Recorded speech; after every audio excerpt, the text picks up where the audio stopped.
இயேசுவுக்குள் பிரியமானவர்களே, இயேசுவின் நாமத்தில் உங்களை வாழ்த்துகிறேன், வரவேற்கிறேன். இன்றைக்கு எல்லாரும் ஆராதனைக்கு போயிருப்பீங்க நம்புறேன்.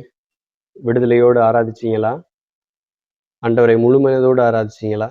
கர்த்தர் தம்மை ஆராதிக்கிற பிள்ளைகளை அவர் தப்புவிக்க வல்லவர்.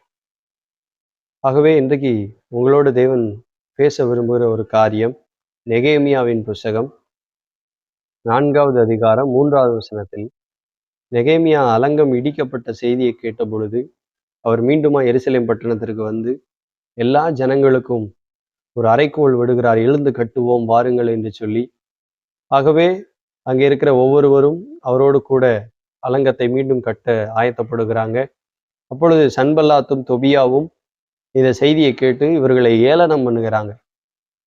அவங்க சொல்லுகிற ஒரு வார்த்தை, இவர்கள் கட்டுகிற இந்த அலங்கத்தின் மேல், இந்த மதிலின் மேல் ஒரு நரி ஏறி போனால் கூட இது இடிந்து விழும் என்று அவர்களை ஏளனம் பண்ணுகிறாங்க.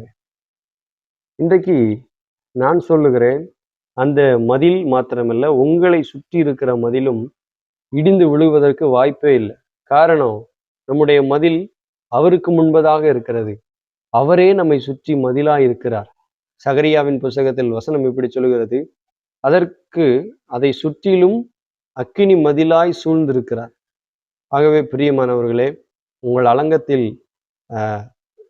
சேதம் இருக்கிறது, உங்கள் அலங்கம் இடிக்கப்பட்டிருக்கிறது என்று நீங்கள் கவலையோடு சோர்வோடு இருப்பீர்கள் என்று சொன்னால், இன்னைக்கு கர்த்தர் உங்களுக்கு சொல்லுகிற வார்த்தை, உன் அலங்கத்திற்குள்ளே சமாதானமும் உன் அரண்மனைக்குள்ளே சுகமும் இருப்பதாக என்று சொல்லி. ஆகவே அவர் மேல் நம்பிக்கையோடு விசுவாசத்தோடு தொடர்ந்து அவரை ஆராதிப்போம். கர்த்தர் உங்களை ஆசீர்வதிப்பார். ஆமென்.